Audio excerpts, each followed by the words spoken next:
میں ایک رائٹر ہوں اور ماسٹرز کی اسٹوڈنٹ بھی ہوں. جی میں نے تقریباً 90 to 100 جو گرلز تھیں انہیں شرعی پردہ سٹارٹ کروایا.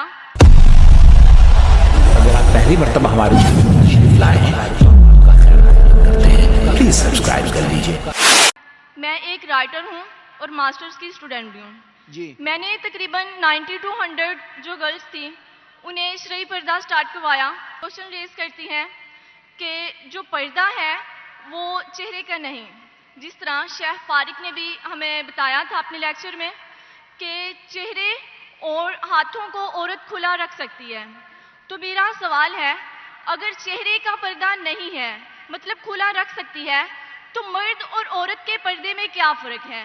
بیکاز جب عورت باہر آئے گی چہرے کو کھلا لے کے آئے گی تو اپوزٹ جینڈر میں اٹریکشن بھی ہوگی اور فتنہ بھی پیدا ہوگا. آپ کا سوال تھا کہ چہرے کا پردہ خواتین کے لیے فرض ہے کیا نہیں.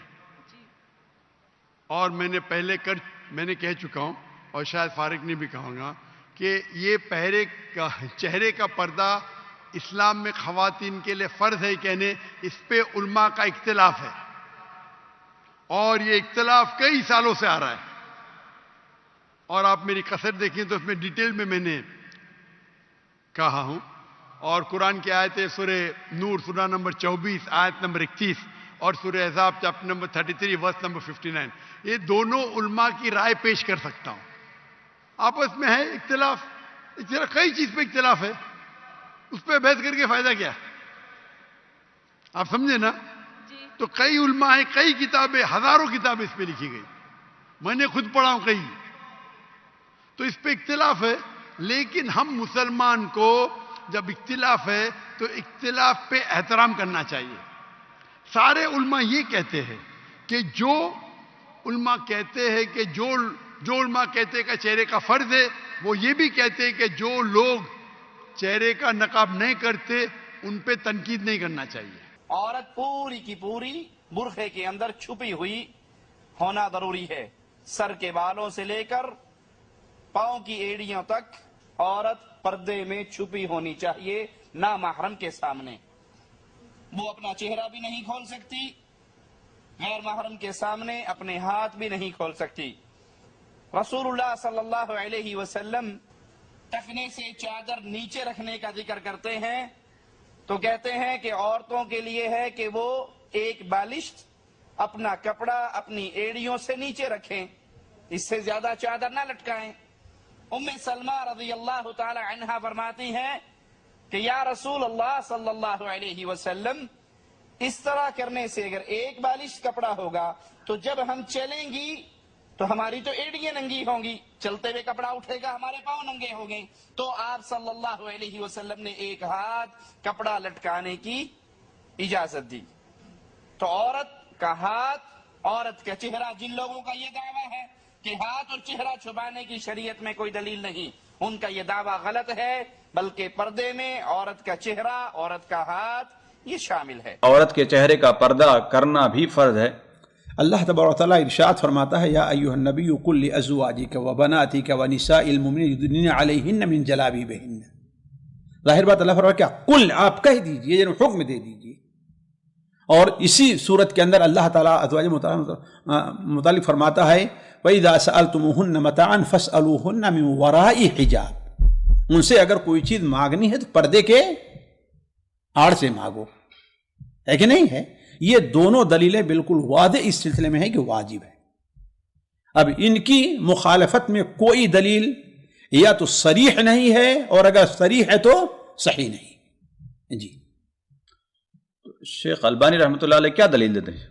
شیخ البانی رحمہ اللہ کی جو سب سے قوی دلیل ہے وہ سنن ابو داؤد میں حضرت عائشہ کی روایت ہے کہ حضرت اسماء سے متعلق, حضرت اسماء بنت ابی بکر کی روایت ہے کہ اللہ کے رسول صلی اللہ علیہ وسلم کے پاس وہ آئیں اور ایسا لباس پہنے ہوئی تھیں جس سے یعنی اندر کی چمڑے جھلک رہے تھے. تو آپ نے فرمایا کہ یا اسماء یہ کیا ہے؟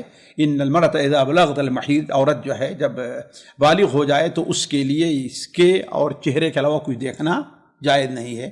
تو کہا آپ صلی اللہ علیہ وسلم نے کہ سالی تھیں, آپ کے لیے غیر محرم تھی, لیکن آپ نے تو لیکن یہ حدیث ضعیف ہے. علامہ البانی رحمہ اللہ نے اسے قوی قرار دینے کی کوشش کی لیکن اس پر دل مطمئن نہیں ہوتا. خود امام ابو داؤد رحمہ اللہ نے اسے ضعیف کہا ہے کہ خالد بن دریک جو ہے وہ حضرت عائشہ یا حضرت اسماء کا زمانہ نہیں پایا ہے جی. اور تفصیل جس کو چاہیے تو نیٹ کے اوپر جو ہے میرا ایک تقریباً 1.5-2 گھنٹے کا ایک پروگرام اس سلسلے میں اس کو دیکھ لیں جی. یعنی ساری چیزیں ہم شیخ البانی سے لیتے ہیں شیخ؟ کون کہتا ہے ہم اللہ کے رسول سے لیتے ہیں؟ علامہ البانی ایک واسطہ ہے، لیکن جہاں واسطہ خطا کر گیا تو ہم اس کے مکلف نہیں ہیں. علامہ البانی ہی سے ہم کیوں لیتے ہیں؟ حافظ بن حجر سے نہیں لیتے، امام بخاری سے نہیں لیتے، امام داؤد سے نہیں لیتے. کتنے علماء نے صحیح کہا اور کتنے علماء نے ضعیف کہا؟ ہم نے نام تو لیا نہیں ہر ایک کا، لیکن اکثر لوگوں نے ضعیف کہا ہے جی. علامہ البانی کی اور بھی بہت سی دلیل ہے، نعوذ باللہ من ذالک، وہ ہوا میں تیر نہیں جلاتے، ان کا اپنے ایک منہج ہے، ان کا اپنا ایک استدلال ہے کہ نہیں ہے. ان کی کتاب جو ہے جلوہ المراد المسلمہ جو ہے وہ کوئی پڑھ کر کے دیکھ لے. لیکن یہ ہے کہ ہم نے کم سے کم جو ہے 7-8 بار تو پڑھی ہوگی اس کتاب کو جی. ہے کہ نہیں ہے، لیکن کم سے کم مشکم علم کا دل ان کے دائرے پر مطمئن نہیں ہوا جی. جی اگر کسی کا ہو جاتا ہے مطمئن تو وہ کر لے، کوئی مشکل ہے، کر لے، کون منع کرتا ہے اس کا. سارا مصر اسی لیے مصری قوم انہی کے حساب سے چلتی ہے یا کیا ہے؟ نہیں، مصری قوم ان کے بہت پہلے سے سارا کچھ کرتے آ رہی ہے کہ نہیں ہے. ان کے یہاں تو حجاب یہی ہے ہی کہ عورت چہرے پر اپنا کپڑا رکھ لے. ان کے یہاں حجاب والی عورت کون مانی جاتی ہے؟ جس کا چہرہ نہیں، جس کا سر جو ہے وہ کھلا ہوا نہ ہو، ورنہ بے پردہ ہے. چہرے کا کوئی تصور نہیں، تصور ہی نہیں ہے. وہ تو متاخرین میں آئے ہیں، ورنہ یعنی ایک تصور کیا، اس لیے کہ یہ دیکھیے یہ مسئلہ علماء کے نزدیک اختلافی ہمیشہ چلا آ رہا ہے. احناف کے یہاں جو رہا ہے وہ چہرے کا پردہ وجوب میں نہیں ہے، اور شوافے کے یہاں وہ وجوب میں ہے. تو یہ اختلافی مسئلہ ہمیشہ چلا، کوئی نئی چیز نہیں ہے. اللہ کے نبی علیہ الصلوۃ والسلام نے اپنے ایک صحابی سے کہا، اس کی شادی کی خبر سن کر، کہ تو اپنی منگیتر کو ایک نظر دیکھ لے، ایک نظر دیکھ لے، یہ تیرے لیے تمہاری آئندہ زندگی کے لیے زیادہ بہتر ہے. اور یہ دلیل ہے کہ چہرے کا پردہ کرنا ضروری ہے. ایک نظر دیکھنا دلیل ہے کہ چہرے کا پردہ ہے. شریعت چہرہ چھپانے کا حکم دیتی ہے. کیوں؟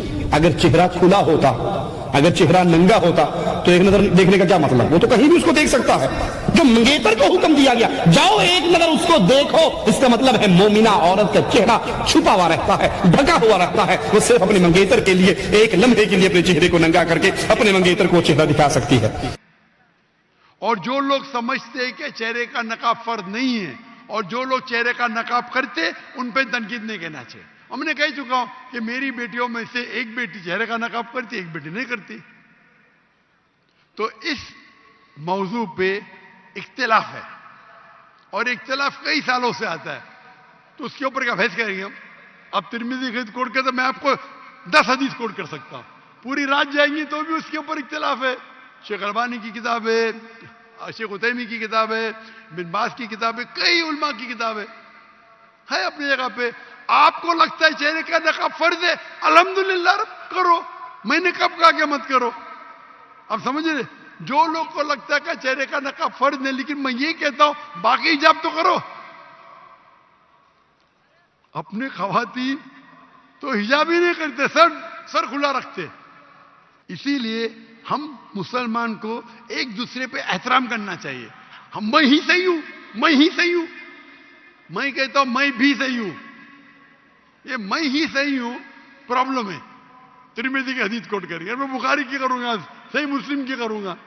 کیا بات کر رہے ہیں آپ؟ اگر سمجھتے فرض ہے تو آپ کرو، کون آپ کو روک رہا ہے؟ اور کوئی بھی یہ نہیں کہہ سکتا ہے کہ چہرے کا نقاب حرام ہے، یہ تو کوئی کہہ نہیں سکتا ہے نا.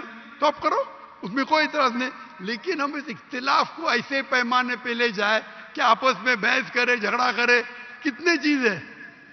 اسی لیے ہمیں we should know how to agree to disagree, agree to disagree. ہم یہ بھی مانے کس طریقے سے اختلاف کو ہم آپس میں اچھے سے سلجھائے، بنسبت جھگڑا کرے اس پہ.